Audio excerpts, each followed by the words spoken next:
Uhum.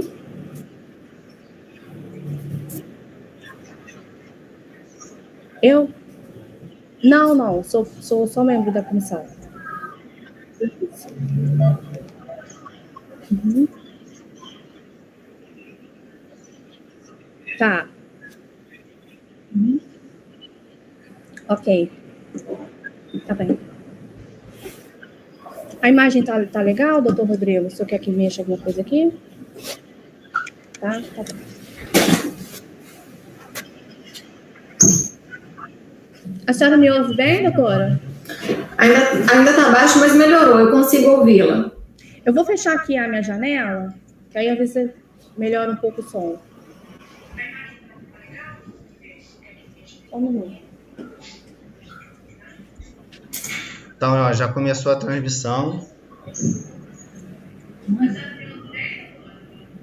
Tô.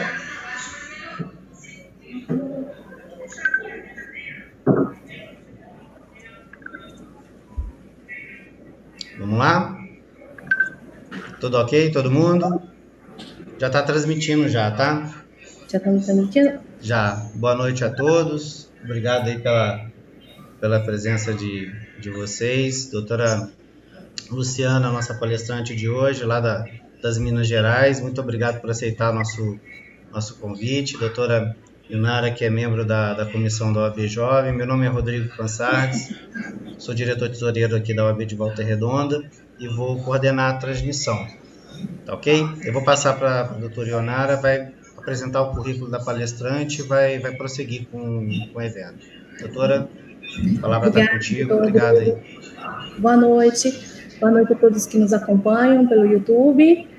Hoje temos essa facilidade da tecnologia, está levando conhecimento, não só aqui para a nossa região, mas para todo o Brasil. Boa noite, doutora Luciana. Boa noite. Me ouve bem? Sim. Prazer imenso estar recebendo a senhora aqui. A senhora vem trazer para nós aqui da nossa região, e não só para a nossa região, né, para o Brasil inteiro, mas principalmente para a jovem advocacia, um tema tão pertinente, tão instigante, tão importante nesse atual momento. Nós agradecemos imensamente a senhora por essa oportunidade de compartilhar conosco o seu conhecimento. Quero agradecer a nossa comissão da OAB Jovem, estou aqui representando o doutor Wederson. Quero agradecer ao nosso vice-presidente da 5ª subseção, doutor César. Quero agradecer ao doutor Rodrigo, pessoa tão solícita. O senhor é uma pessoa maravilhosa, doutor Rodrigo, sempre nos ajudando, nos apoiando. É um prazer imenso estar aqui com os senhores. E, doutora Luciana, primeiramente, eu gostaria de parabenizar a senhora. Eu estou impressionada com o seu currículo. Foi algo que nos impressionou muito. A senhora é muito jovem e um currículo tão extenso, né? A senhora é pós-doutora em Direito das Relações Sociais pela UFPR, Universidade do Paraná, né?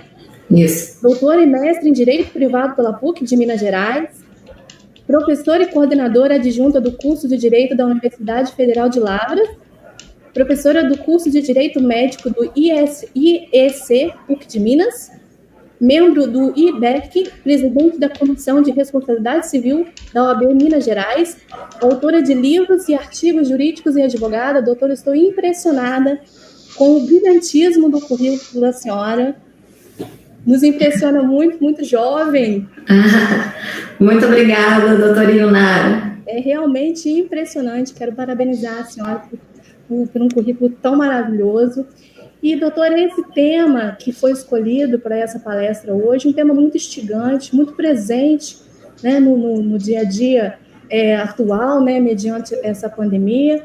Eu tenho acompanhado algumas decisões judiciais, apesar de não ser a área que eu milito, envolvendo questões de visitação, de guarda compartilhada, algumas questões que foram realmente parar no judiciário, e eu tenho certeza que a senhora vai abrilhantar essa noite para todos nós, trazendo muito conhecimento, com muita propriedade, e é assim para nós uma satisfação enorme. A senhora está disponibilizando o seu tempo para estar aqui conosco. Muito obrigada, em nome da comissão da OAB Jovem, em nome da 5ª subseção de Volta Redonda, e a toda a jovem advocacia, não só da nossa região, mas do Brasil todo, para a senhora compartilhar o seu brilhantismo conosco nessa noite. Muito obrigada, eu passo a palavra para a senhora. Doutora Ionara, boa noite, doutor Rodrigo, boa noite a todos aqueles que estão nos assistindo, boa noite a todas as pessoas aí. Eu agradeço imensamente, doutora Ionara, os seus elogios. Eu espero conseguir corresponder às expectativas, que me parece que são muitas, espero não decepcioná-los. Agradeço, não apenas ao doutor Ionara, ao doutor Rodrigo, mas especialmente ao doutor Ederson pelo convite generoso que me foi feito. Cumprimento vocês pelo trabalho de excelência que realizam aí à frente da OAB Volta Redonda. Tenho notícias das melhores sobre a atuação de vocês. E realmente tratar da afetação do Covid no direito das famílias é um desafio. Primeiro porque estamos passando por uma situação muito delicada, e o que nós vamos constatar efetivamente é que há uma afetação em todo o direito pela pandemia, pelo isolamento. E, especialmente no direito das famílias, nós vamos observar que há um agravamento de conflitos familiares. E essa minha informação, ela se deve com base em dados. Nós temos dados já consolidados na China, na Itália, na Espanha, em diversos países que demonstram um aumento significativo dos conflitos familiares. Aqui no Brasil não é diferente, nós já temos alguns dados.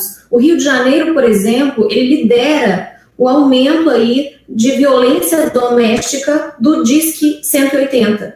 Então, nós vamos observar que no Brasil houve um aumento em 9% dos conflitos familiares. Quando a gente analisa esses dados no Rio de Janeiro, esse aumento foi de 50%. Então, é uma primeira notícia que nós trazemos aqui para que a gente possa perceber essa afetação nas relações familiares. E esses conflitos familiares, que são aí notificados, eles não se restringem a uma situação de violência.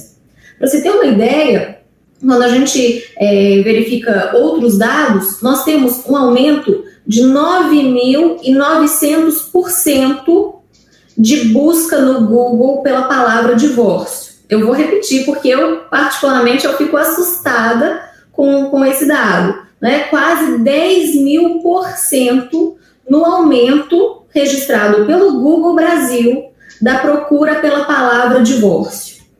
E a partir desses dados, eu vou apresentar para vocês aqui o recorte metodológico da minha palestra de hoje, que vai se dar dessa afetação dentro das relações familiares, mas nós vamos dividir isso didaticamente dentro das relações conjugais, dessa afetação, como também nas relações parentais. E aí nós vamos falar dessa questão do divórcio, de uma possibilidade de casamento virtual, contrato de namoro, porque isso também está relacionado com uma situação hoje de pandemia, e eu vou explicar. E também vamos falar das relações parentais, como a doutora Ionara bem salientou, nós temos uma afetação bastante importante no que se refere à guarda compartilhada. Consequentemente, nós temos um agravamento em situações de alienação parental. Precisamos falar também da questão dos alimentos. Então, nós vamos conseguir tratar de uma maneira geral essa afetação nas relações familiares e entender como que as pessoas podem compreender o que fazer, as soluções possíveis, os problemas que nós temos. Vamos enfocar também numa atuação do advogado. O que o advogado familiarista ele pode fazer nessa situação? Qual que é a importância dele, o papel dele? Então, com base nessas premissas aqui, eu gostaria de apresentar para vocês, no primeiro momento, essa afetação nessas relações familiares, do ponto de vista conjugal, a partir dos dados que eu apresentei. Então, veja, nós temos um agravamento nesses conflitos familiares, como foi apresentado. Acreditamos que com o fim da pandemia nós continuaremos por um período ainda com o número de divórcios aumentados e nós temos já hoje a possibilidade de realizar o divórcio de forma online. O CNJ já se manifestou através de resolução, a resolução número 100, que é possível realizar o divórcio de maneira online. Veja, nós estamos falando aqui de um divórcio realizado no cartório de maneira online. O que nós vamos entender é que os mesmos requisitos para o divórcio no cartório, seja presencial ou online, eles deverão ser observados. Então, não é qualquer casal que vai conseguir realizar esse divórcio no cartório. E mais, muitas pessoas que não estudaram direito, elas entendem que no cartório você poderia realizar um divórcio sem advogado. Mas não, ainda que no cartório, a presença do advogado ela é obrigatória. E é obrigatória justamente para resguardar os seus direitos. Para que você tenha aí toda uma orientação e possa realizar isso da melhor maneira possível. Além disso, a gente sabe que no cartório só será possível um divórcio que seja consensual e que não haja filhos menores ou incapazes. Embora a gente tenha hoje essa possibilidade de realização de um divórcio na modalidade online, inclusive nos cartórios, a orientação que a gente tem, tanto para as partes que desejam se divorciar, quanto também para os advogados, é que esses conflitos sejam minimizados, sejam pensados. Muitas vezes esse desejo por um divórcio, esse conflito familiar, ele só ocorreu em razão de uma situação de pandemia.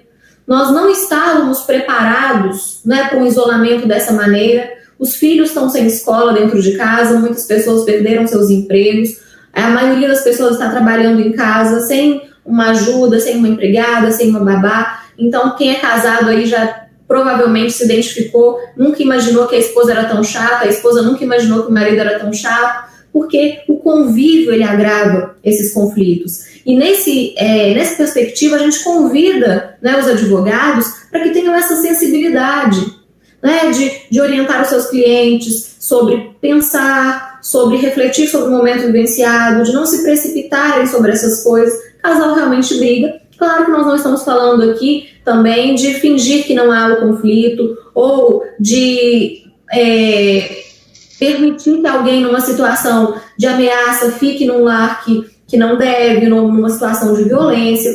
Mas o advogado, com certeza, ele vai ter essa sensibilidade, ele vai ter a possibilidade de orientar da melhor maneira os seus clientes. A gente tem, né, índices, por exemplo, na China, de que os cartórios de lá, com o fim do isolamento, porque lá não se teve essa modalidade online de divórcio, houve uma procura tão grande pelo divórcio quando acabou a pandemia, o que parece as pessoas, em vez de irem visitar os seus familiares, viajarem ou comprar um pastel de flango, elas foram direto para os cartórios para divorciar, tanto que os cartórios de lá nem conseguiram abarcar toda a demanda no primeiro momento, teve que se fazer um agendamento para conseguir realizar tantos divórcios assim. Na contramão dessa informação, a gente tem hoje uma situação de muitas pessoas que estão em situação de namoro e optaram por morar juntas, para não ficarem transitando, né, para preservar aí, a própria saúde, às vezes por questões econômicas optaram por morar juntas. E daí surge uma outra demanda. Será que o fato de morar junto, em razão dessa pandemia, vai ocasionar uma constituição de uma união estável? Essa é uma outra dúvida que surge, é um outro tipo de afetação. E essa dúvida surge pela dificuldade que nós temos de trazer critérios objetivos para a união estável, porque a nossa legislação conceitua a união estável com fundamentos, com pressupostos que são altamente subjetivos. Então, nós não temos como afirmar se o indivíduo está ou não numa união estável. Até porque morar junto, por exemplo, não necessariamente será considerado como um requisito. Não aparece na legislação como um requisito, embora a gente utilize como um elemento de prova.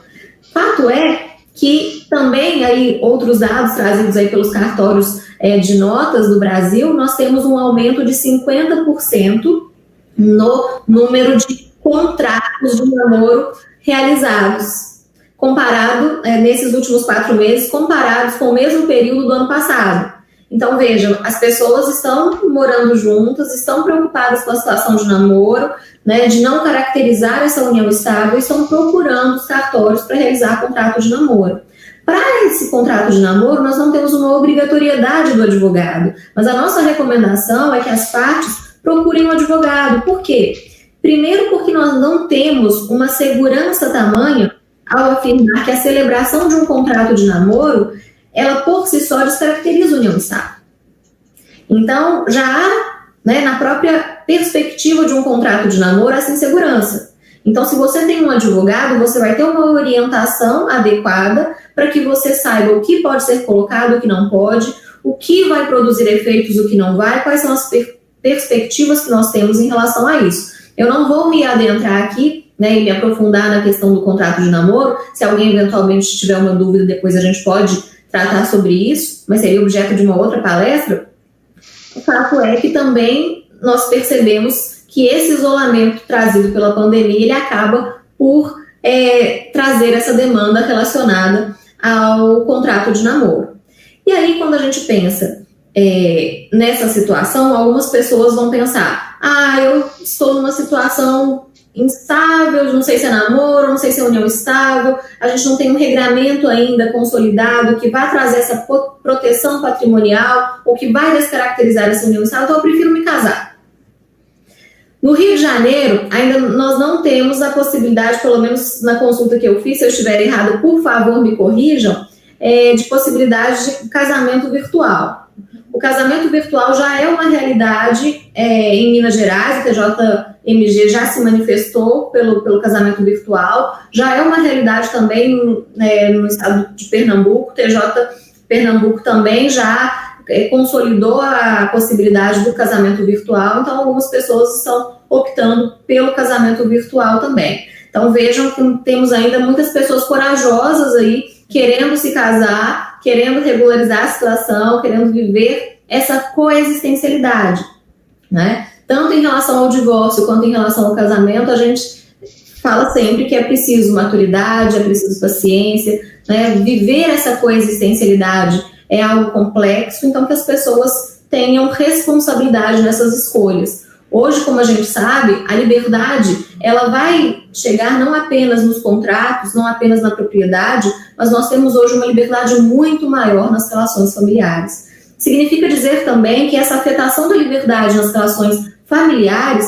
vai provocar um chamamento por essa responsabilidade. Então, quanto maior o nível de liberdade que nós temos, maior também a nossa responsabilidade. E essa perspectiva já me coloca no link para falar para vocês sobre a afetação da pandemia nas relações parentais. Porque quando a gente fala em responsabilidade, essa responsabilidade dos pais para com os filhos, ela é muito grande. E quando a gente pensa nessas relações parentais, correlacionando com a pandemia, nós vamos repetir algo que foi dito aqui no início, que se refere justamente ao aumento dos conflitos familiares. E o que a gente observa? Se nós temos um dado tão alto, um aumento tão significativo em relação à violência doméstica, e quase sempre essa violência doméstica ela é denunciada pela mulher, saibam vocês que nós temos uma subnotificação de violência doméstica infantil. Então, muito provavelmente, os dados de violência doméstica infantil são ainda mais altos, são ainda maiores. Né? Nós temos alguns dados aqui, não da pandemia, mas de pesquisas que já foram realizadas, que em famílias em que há violência contra a mulher, na maioria dos casos nós temos violência infantil também. Em alguns casos você não tem violência contra a mulher e tem violência infantil. E por que nós temos dados aí, não temos dados relevantes sobre essa violência infantil? Porque quem comete a violência é quem tem o dever legal de denunciar, de proteger, de cuidar. Então, quem viola esses direitos é justamente o pai ou a mãe. 70% dos casos de violência contra a criança e adolescente no Brasil são praticados pelos genitores, são praticados no ambiente doméstico.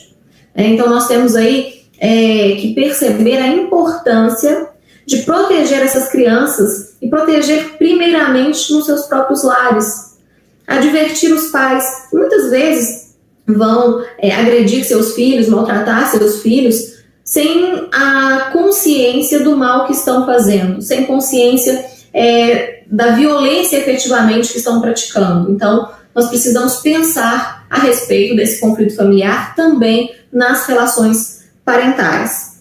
Quando a gente pensa nessas relações parentais ainda, nós precisamos entender que no Brasil, não só no Brasil, mas no Brasil nós também temos uma realidade de 1 milhão de crianças e adolescentes que são oriundos de pais separados. Então nós estamos falando num número bem expressivo de crianças e adolescentes que têm os pais separados. E por que eu estou trazendo essa informação aqui? Porque quando a gente pensa nesse dado, quando a gente pensa nessa quantidade de crianças e adolescentes de pais separados, nós precisamos pensar na guarda. Nós precisamos pensar como foi determinada essa guarda. Nós já sabemos que a regra hoje do ordenamento jurídico brasileiro é a guarda compartilhada. E essa guarda compartilhada, ela é oriunda, inclusive, né, da própria conceituação que nós temos de autoridade parental. Então, quando a gente pensa nessa autoridade parental, nós precisamos compreender que dentro dessa autoridade parental está o dever de guarda. E essa guarda compartilhada nada mais é do que, de forma conjunta, os pais conviverem com a criança, tomarem decisões em relação ao filho, se responsabilizarem conjuntamente. Existe uma confusão muito grande que é feita, às vezes até pela doutrina e pela jurisprudência, de guarda compartilhada com guarda alternada. Quando a gente pensa em guarda compartilhada, nós estamos pensando na fixação da guarda física. Ou seja, a criança mora ou na casa do pai ou na casa da mãe, mas a guarda é compartilhada, ou seja, há um compartilhamento do convívio, há um compartilhamento da tomada de decisões. A guarda alternada é como se fosse uma alternância de guarda unilateral. Então, a criança, por exemplo, ficaria uma semana na casa da mãe, nessa uma semana é a mãe que decide tudo e o pai não participa. Na outra semana fica exclusivamente com o pai e é o pai que toma todas as decisões. Então, isso não é o adequado. A psicologia nos orienta de que a guarda alternada, ela não deve ser utilizada, mas nós vamos ver aí algumas decisões, alguns doutrinadores que vão confundir a noção de guarda compartilhada com guarda alternada. Se a guarda alternada ela é a regra do ordenamento jurídico, a gente compreende que haverá, então, um fomento para esse convívio, para essa educação, para o cuidado dos pais em relação aos filhos. Sim. E o que isso tem a ver, Luciana, com a situação de pandemia? Ora, se eu tenho a fixação da guarda e a visitação do outro, o convívio com o outro mediante esse deslocamento, há um comprometimento nesse momento desse deslocamento em razão das medidas sanitárias, né, da segurança e da saúde das pessoas como um todo. O Conselho Nacional de Direitos da Criança e do Adolescente, o CONANDA, ele estabeleceu uma recomendação de que nesse período de pandemia e de isolamento, esse traslado da criança, essa movimentação, esse trânsito dos filhos, ele deve ser verificado se tem o risco ou não, e entendo na localidade esse risco, como acredito eu que seja na maior parte do Brasil, que se priorize o contato telefônico, que se priorize a comunicação online. Então, a utilização da tecnologia também para manutenção desse vínculo, para que o convívio continue, para que a participação continue, e aqui geralmente a gente fala que o convívio e essa visitação vai ser do pai, porque em 94% das guardas que são estabelecidas, essa guarda fica com a mãe. É um dado também bastante significativo aí. A gente imagina que de forma expressiva fique com a mãe por questões históricas, por questões culturais, mas nós não vamos afirmar aqui, porque isso precisa de uma verificação no caso concreto, de quem reúne melhores condições para estar com a guarda física, e o outro, o genitor, vai exercer também essa guarda de forma compartilhada. Quando a gente fala quem reúne melhores condições, eu só gosto de fazer essa ressalva, porque às vezes quem não é do direito se confunde, nós não estamos falando de condições financeiras, né? Nós estamos falando de condições relativas ao tempo, à disponibilidade, questões de saúde, a compatibilidade com o próprio trabalho, então não confundam com a questão financeira.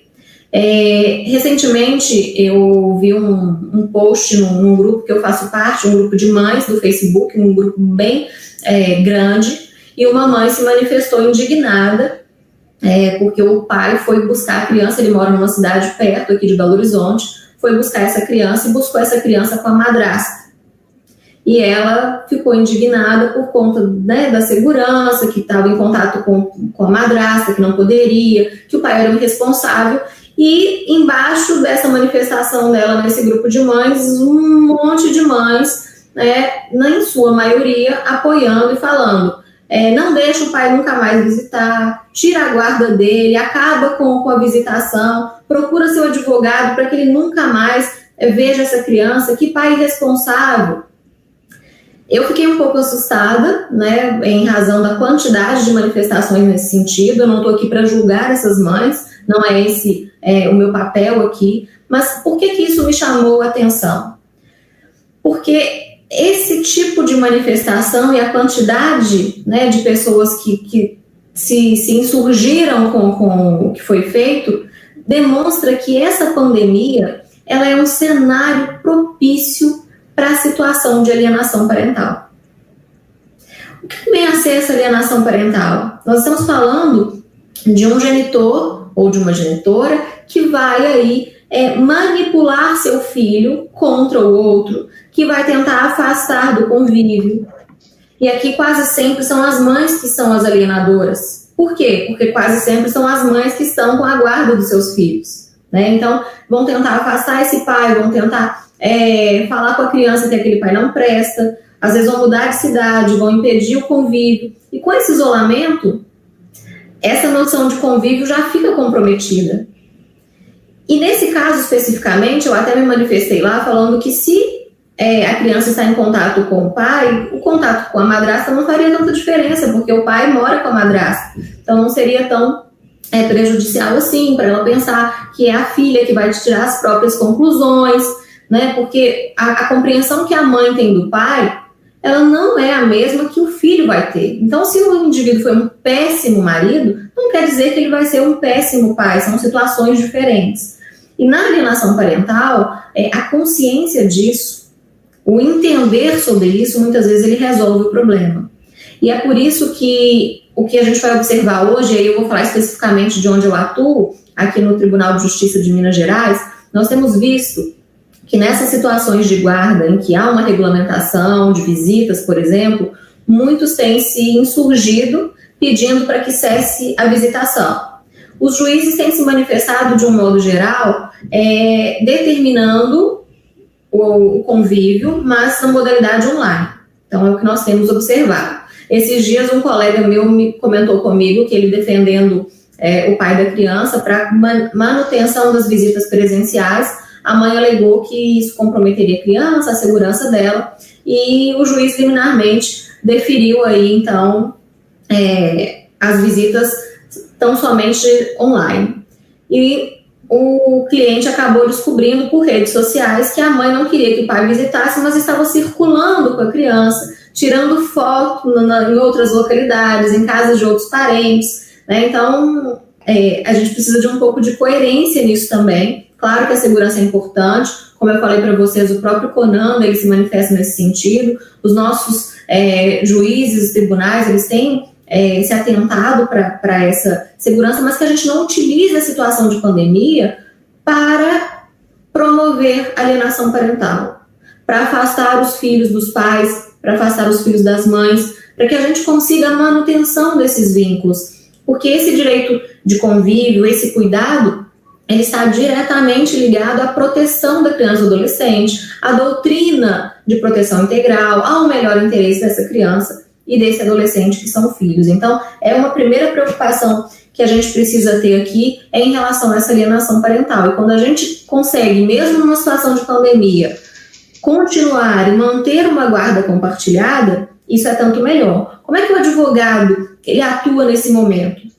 Ele vai, pode pedir uma regulamentação de visita diferenciada quando há uma situação de conflito, porque se não há conflito nem precisaria disso, né? Mas em havendo uma situação de conflito, que ele peça uma regulamentação diferenciada dessa visitação na modalidade online, ou se não for o caso de comprometimento de uma segurança, por exemplo, que isso permaneça. Nós temos visto poucos, mas temos visto alguns casos de inversão da guarda física, quando, por exemplo, a mãe ou o pai tiveram contato, com alguém que estava contaminado, chegaram recentemente de uma viagem e vão precisar realmente passar por um período de quarentena, mas isso precisa ser bem avaliado. O advogado ele vai conseguir fazer essa verificação, fundamentar o seu pedido, mas sempre no melhor interesse da criança, sempre mantendo esses vínculos, esse compartilhamento na tomada de decisões, no convívio, ainda que seja um convívio online.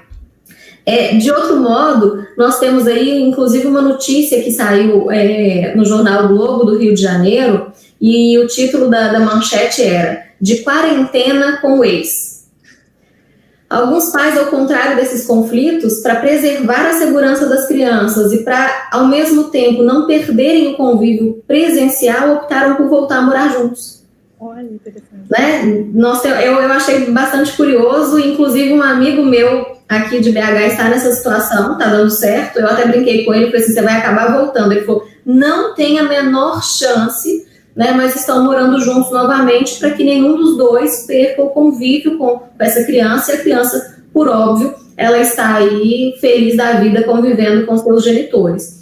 Os psicólogos, no entanto, nos alertam para que esses pais que optaram por morar juntos nesse período de quarentena, eles conversem bastante com essas crianças, para que elas não criem falsas expectativas, né, de que os pais voltaram a ter um relacionamento conjugal, para que elas compreendam que é um período excepcional de convívio, que é para melhor atendê-las, para a segurança delas, mas que não há um retorno de um relacionamento conjugal, para que essas crianças também não fiquem confusas, mas é bastante interessante. Depois, quem quiser, vou até divulgar aqui o meu Instagram, Luciana Berlini, @luberlini, tem essa notícia lá, tem os dados que eu falei, todos aqui para vocês estão lá no meu Instagram, então para quem quiser acompanhar essas notícias e curiosidades do direito das famílias, da responsabilidade civil, tem bastante coisa lá. E aí, quando a gente pensa nessa situação de guarda, de alienação parental, nós vamos pensar ainda numa situação reversa, que é a situação de abandono afetivo, que também é uma realidade.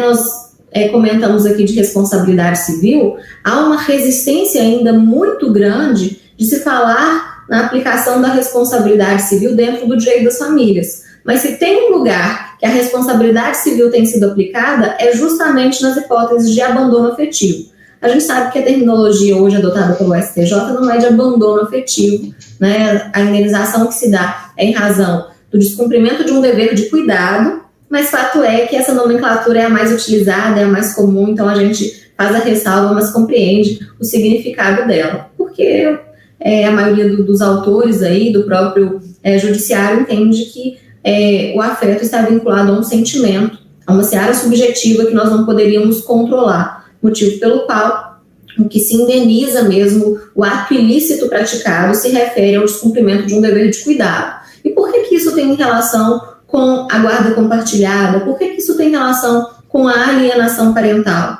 Porque, veja, se eu tenho um pai ou uma mãe que não cuida do seu filho, que não convive com o seu filho, nós teremos uma situação de abandono afetivo. Não adianta simplesmente pagar alimentos. Não adianta simplesmente prestar o apoio financeiro para o filho. Hoje nós sabemos que essa indenização ela também vai ocorrer nas hipóteses em que não se convive, em que não se educa, não se cuida desse filho. Então, à medida em que há uma situação de alienação parental, o que a gente recomenda também para quem está sofrendo as consequências de uma alienação parental é que não desista. Não desista do seu filho. Até porque isso pode gerar, né, uma responsabilização civil por abandono afetivo também, e isso já vem sendo bem consolidado. Claro que a própria lei que trata da alienação parental, ela vai trazer uma série de sanções de advertência, multa, até chegando na possibilidade de inversão dessa guarda e culminando, por exemplo, numa destituição de uma autoridade parental, mas que são medidas mais gravosas, mas a própria legislação, ela traz a possibilidade de se cumular essas sanções ali previstas com responsabilidade penal e com responsabilidade civil. Então, a gente poderia pensar também numa responsabilização civil oriunda de uma alienação parental, né? Tanto em relação ao filho quanto em relação ao genitor que sofreu essa alienação. Não seria perfeitamente possível, mas como eu disse para vocês, né, nós não temos ainda muitos casos de responsabilização civil por alienação parental, nós não temos muitos casos de responsabilização civil por violência doméstica infantil. E quando a gente pensa, mas então tem pouca alienação parental, tem pouca violência, não tem. Né? Nós temos dados aí que demonstram que houve um crescimento de 60% nos casos de alienação parental, nas ações de alienação parental, comparando desde o ano de 2014 a 2017, né? Esse dado vai até 2017, mas nós tivemos um aumento aí bastante importante nas ações de alienação parental. Mas o que a gente vai observar é que muitas vezes a pessoa promove uma ação de alienação parental, mas não promove um pedido de indenização em razão da alienação parental que ocorreu. Então, a gente convida vocês aí a pensarem nessas perspectivas, e eu não poderia deixar de mencionar aqui para vocês a situação de alimentos, e aí já arrumando para o fim da minha apresentação aqui, para que a gente trate sobre a questão dos alimentos. Quando a gente fala em alimentos, em situação de pandemia, desde que o Covid aí, começou a interferir nas nossas vidas, a primeira pergunta, e a mais recorrente das perguntas que eu recebo é: eu posso parar de pagar alimentos agora que está com essa pandemia? A resposta é não.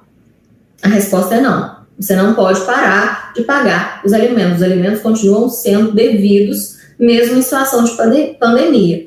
O que nós temos como possibilidade é um pedido revisional de alimentos. Pedido esse que já existia, é uma realidade, mas a dúvida é: eu posso pedir uma exoneração desses alimentos? Eu posso promover uma ação exoneratória de alimentos? Eu vou me fundamentar aqui no posicionamento do Tribunal de Justiça do Paraná, em que as decisões lá são no sentido de que pega muito mal promover uma ação exoneratória de alimentos. Não é visto com bons olhos a propositura de exoneratória de alimentos. Por quê? Primeiro, porque nós estamos falando de, felizmente, uma situação transitória, né? Esse isolamento é transitório. Então, é um primeiro fundamento por eles apresentado. O segundo é de que a necessidade não deixa de existir em razão da pandemia. Muitas vezes, ela se torna ainda maior. Claro, nós sabemos que muitas pessoas perderam seus empregos, e com isso a possibilidade de pagamento dessa pensão alimentícia, ela foi reduzida. O que a gente recomenda como advogado é que o advogado proponha, né, a revisional de alimentos, pedido para redução desses alimentos, fundamentando na modificação desse binômio possibilidade-necessidade, demonstrando que houve aí, né, em razão da pandemia, uma diminuição da sua renda, ou deixou de ter a renda, e tentando reduzir ao máximo aquilo que conseguir por conta disso. Agora, você não perdeu o seu emprego. Não há fundamento jurídico, nem redução do seu salário. Não há um fundamento jurídico para que você promova nem mesmo uma revisional para minorar o valor desses alimentos. Ainda em relação aos alimentos, o que a gente discute ainda também pela afetação da pandemia se refere à prisão. Por quê? Nós temos duas possibilidades de execução dos alimentos: a expropriatória e a coercitiva, né? A penhora dos bens, a constrição dos bens e o pedido de prisão civil. Então, quando a gente pensa nessa situação, o STJ já se manifestou, e aí nós temos aí uma resolução 60 do STJ, com efeitos extensivos para todo o território nacional, de que a prisão do devedor de pensão alimentícia, ela deverá ser uma prisão domiciliar. E com essa informação, o que nós vamos perceber? Quando a gente fala de prisão civil, e aí eu estou falando tão somente, né, porque é a única modalidade que nós temos no Brasil de prisão civil é do devedor de pensão alimentícia, numa prisão cuja a natureza ela é coercitiva, ela não é punitiva. A ideia é você constranger o indivíduo a efetuar o pagamento a partir da prisão. Está todo mundo isolado em casa. Se eu determino que essa prisão é domiciliar, ele está na mesma situação de todo mundo. Então, né, o objetivo provavelmente se perde, né, quando se determina uma prisão domiciliar. O que nós temos? Quem escolhe o rito, quem determina o rito, é a parte representada por seu advogado. Então, muitas vezes você pode suspender o pedido de prisão ou não fazer essa execução de alimentos nesse momento de pandemia através de um pedido de prisão, porque muito provavelmente ele não vai funcionar, e que você utilize aí o rito da expropriação, como, por exemplo, a penhora, inclusive, de bem de família. Você pode utilizar aí desconto em folha e todos os meios que vocês já conhecem aí, que está à disposição no Código de Processo Civil. Na Lei de Alimentos também nós temos regramento sobre isso. E aí o juiz ele não vai revogar o pedido, ele poderá suspender o pedido e poderá converter nessa prisão domiciliar, como nós temos visto, inclusive, por um movimento das defensorias, um movimento articulado em que houve esse pedido para a prisão domiciliar. Com isso, eu espero aqui, de forma breve e objetiva, ter trazido para vocês essa afetação do Covid nas relações familiares, né, naquilo que mais tocou essas relações familiares, e coloco desde já à disposição de vocês aqui para perguntas, né, no Instagram, para que vocês precisem. Agradeço mais uma vez o generoso convite da OAB Volta Redonda. Espero que essa parceria aí seja a primeira de muitas e que a gente possa conversar, inclusive, num outro contexto fora da pandemia. Muito obrigada. Doutora Luciana Berlini, sensacional, perfeita, maravilhosa, prazer imenso, agregou muito conhecimento para nós, fantástica, a senhora realmente se coaduna com o que vem no seu perfil aqui para a gente. É uma profissional excelente e que nos passa um ser humano de muita luz, que fala com muita propriedade sobre o assunto e transmite para nós muita segurança. Desejo para a senhora muito sucesso, muitas felicidades. Foi um prazer imenso e espero que nós possamos estar juntos novamente. Foi realmente uma grande honra. Meus parabéns e nosso muito obrigado. Muito obrigada. Jovem de Volta Redonda, na nossa 5ª subseção. Muito obrigado, doutor Rodrigo. Passo a palavra para o senhor. Tá, joia. Luciana, renovo aí as palavras da doutora Inara, né? É um prazer recebê-la, e Volta Redonda vai estar sempre aberta para outros eventos, sejam virtuais ou presenciais, mas a gente levar o que for de melhor para a nossa advocacia. Essa é a nossa missão, é o nosso dever enquanto membros de ordem. Tem algumas perguntas aqui no YouTube. Às vezes eu saio um pouquinho da tela, que eu estou trabalhando com 3 monitores aqui, então não é falta de atenção não, doutora, porque a gente está acompanhando aqui. Mas parece que já foi respondida, doutora Cristina. Inclusive tem várias menções de parabéns. O pessoal gostou bastante da palestra. A gente teve um pico de 22 espectadores simultâneos, que para a transmissão é muito bom. Depois essa palestra vai ficar disponibilizada no nosso canal no YouTube, para quem quiser rever ou assistir mais tarde, para quem não pôde. Doutora Cristina Romualdo que fez a pergunta, mas já foi respondida. Parabéns aí pela participação.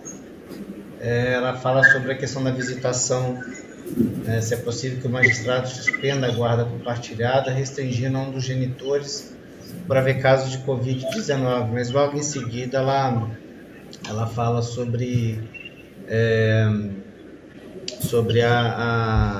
que a pergunta já tinha sido respondida.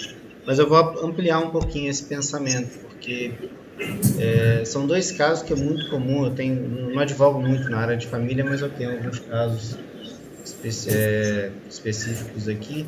Então a gente acaba vivenciando, e o advogado vê isso toda hora, né? É sobre a questão da justificativa de negativo de visitação, né? Acho que era bom falar sobre isso. Às vezes o pai quer visitar o filho, a mãe, ou a mãe quer visitar o filho, o pai não permite por conta da pandemia, né? Dando a justificativa da pandemia, né? E casos também que a parte chega para a gente alegando, estou sofrendo alienação parental, mas quando você vê, a alienação ela é dos 2 lados, né? O grande perdedor de uma ação uma briga entre ex-marido e ex-mulher são sempre os filhos, né? Principalmente o filho menor. Filho nenhum quer ver pai brigando, independente de se casado ou não, né? Mas nesse período de que as pessoas estão mais nervosas, os ânimos estão mais, né? Tá todo mundo num momento de incerteza, esses conflitos acabam se agravando. Então eu queria, doutora Luciana, se pudesse falar um pouquinho mais sobre esses 2 pontos, né, que eu toquei. Perfeito, doutor Rodrigo. Aproveito para agradecer novamente, inclusive os elogios generosos de vocês aí, agradecer a participação das pessoas pelo YouTube, a pergunta que foi feita aí, que eu já tinha respondido, mas obrigada pela participação, e cumprimentar inclusive alguns alunos meus que estão aí assistindo. Um beijo especial para a Bianca, que está nos acompanhando. Bem, em relação à sua pergunta, doutor Rodrigo, quando a gente pensa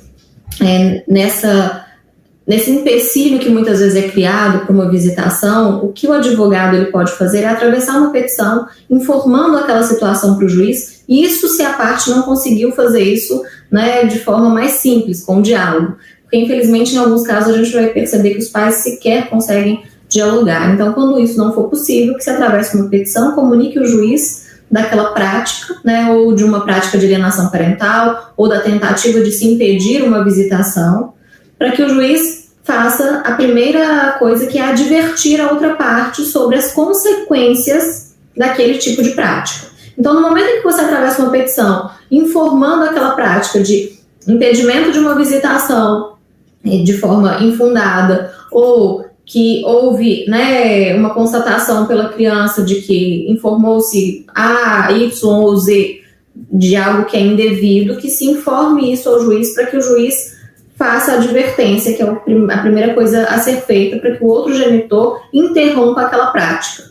Por quê? Porque muitas vezes a gente vai conseguir impedir os efeitos deletérios da alienação parental. Eu estou com um aluno de iniciação científica e ele está pesquisando a questão da alienação parental em tempos de pandemia. Ele estava muito preocupado, falando assim, Luciana, mas eu acho que talvez meu tema perca importância com o fim da pandemia. Eu falei, não vai perder importância por um motivo. As consequências, elas são irreversíveis muitas vezes, são danos irreparáveis, né, uma vez que você sofre essa alienação parental, e isso vai perpetuar pela vida do indivíduo, né, de uma forma geral. Por isso que a importância do advogado, quando ele se depara com uma situação como essa, e decorre da sua pergunta, doutor Rodrigo, é justamente no sentido de que a gente consiga, desde já, informar o juiz para que a outra parte seja advertida das consequências danosas daquela conduta, para que ela interrompa. Porque quanto antes a gente fizer cessar a violência, a alienação parental é um tipo de violência psicológica. Então, quanto antes a gente consiga fazer cessar isso, tanto melhor. Quanto antes a gente consiga promover um convívio sadio, ainda que virtual, tanto melhor para a criança. Porque é exatamente isso. Nessa briga, né, de ex aí, de pai e mãe, quem sai perdendo sempre são os filhos. Então, a nossa ideia é que a gente sempre preserve o melhor interesse dessa criança, desse adolescente.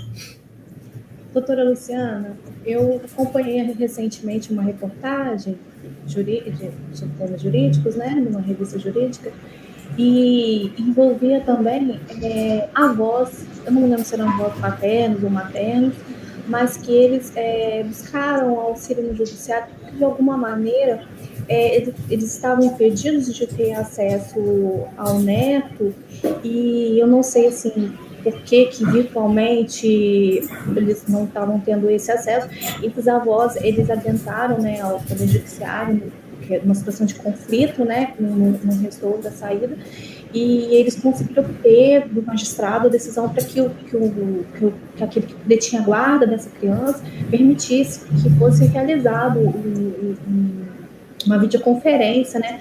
Porque não é só os pais, né, doutora?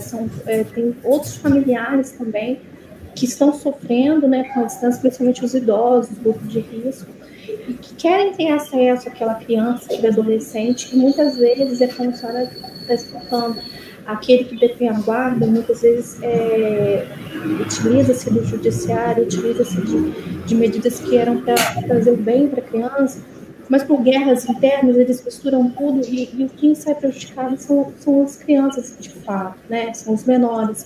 Então, assim, é um cenário que realmente preocupa demais, e também achei muito importante que a senhora enfatizou sobre a questão da violência doméstica.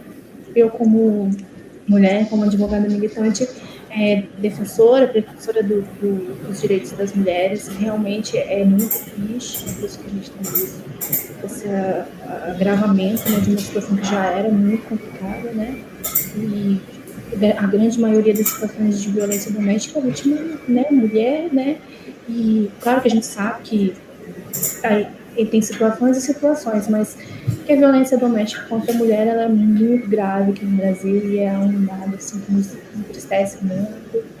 Achei sensacional a senhora ter trazido esse contexto para nós. Luciana, tem algumas perguntas aqui também no chat. A doutora Bianca fala sobre a questão da visitação online, se pode facilitar o genitor, detentor da guarda, afaste a criança do outro genitor, se essa afirmação é verídica, está correta? Essa visitação online, ela vai garantir uma participação no convívio, né? Então, tanto a recomendação do CONANDA, quanto as decisões de uma maneira geral que nós temos observado, essa visitação online garante que não se percam os laços afetivos. Claro que a visitação online não é o ideal, mas dentro do cenário que nós temos, ela é menos pior, porque você continua tendo aquele convívio, você continua tendo a participação, a conversa, né, o saber o que está acontecendo com o outro. Outro dia saiu uma reportagem aqui em Minas de uma visitação que estava sendo feita no prédio. Então, a mãe levava a criança para visitar o pai ficava da janela, porque o pai morava com os avós e idosos, então via da janela, dava tchau, mandava beijo para a criança. São alternativas que muitas vezes as pessoas pensam para que consigam fazer isso. Também já tivemos noticiado um pai médico, né, e na linha de frente de hospital, que se vestiu com a fantasia de dinossauro, coberto dos pés à cabeça, para que ele pudesse abraçar o filho. Então, muitas pessoas estão utilizando, inclusive, da criatividade para isso. E aí, aproveitando o que a doutora Ilnara falou sobre a questão da visitação dos avós, nós temos, né, hoje, inclusive, um dispositivo no Código Civil que trata da possibilidade de visitação desses avós. Então, os avós, mesmo numa situação de ruptura, em que os pais são separados, mas até nunca tiveram uma relação conjugal efetivamente, esses avós também têm direito de judicialmente pleitear essa visitação. E nesse momento de pandemia, o mais apropriado provavelmente vai ser essa visitação online. Aproveito para mandar um beijo também, porque senão os alunos com ciúme aqui, para a Tânia me orientando aí de TCC. Um beijo para você, que você se manifestou aqui também. Tá, joia. Doutora, mais alguma? Nara? Não, por mim, estou satisfeita, doutor. Não, tá ótimo. Eu reiterar mais uma vez, doutora, agradecer então a palestra, a brilhante palestra que foi proferida, né? Eu acho que pelos comentários, não sei se vocês estão acompanhando aí, né? Mas pelos comentários do YouTube, né? É unânime esse pensamento, né? Que parece que foi muito boa. Deixar registrado que ela vai ficar online, quem quiser depois rever e indicar para que as pessoas tenham um conteúdo disponível lá de conhecimento para a advocacia. E reiterar novamente que a OAB de Volta Redonda está com as portas abertas para recebê-la virtualmente ou presencialmente. Muito obrigado por aceitar o nosso convite. Doutora Ilnara, obrigado por participar. Parabéns aí pela comissão, né, de vocês. Teve um evento ontem com a doutora Monique, um evento hoje, é uma comissão extremamente ativa, cara da advocacia jovem da nossa cidade. Muito obrigado aí e dou por encerrado o evento de hoje. Obrigado a todos que participaram. Mais uma vez.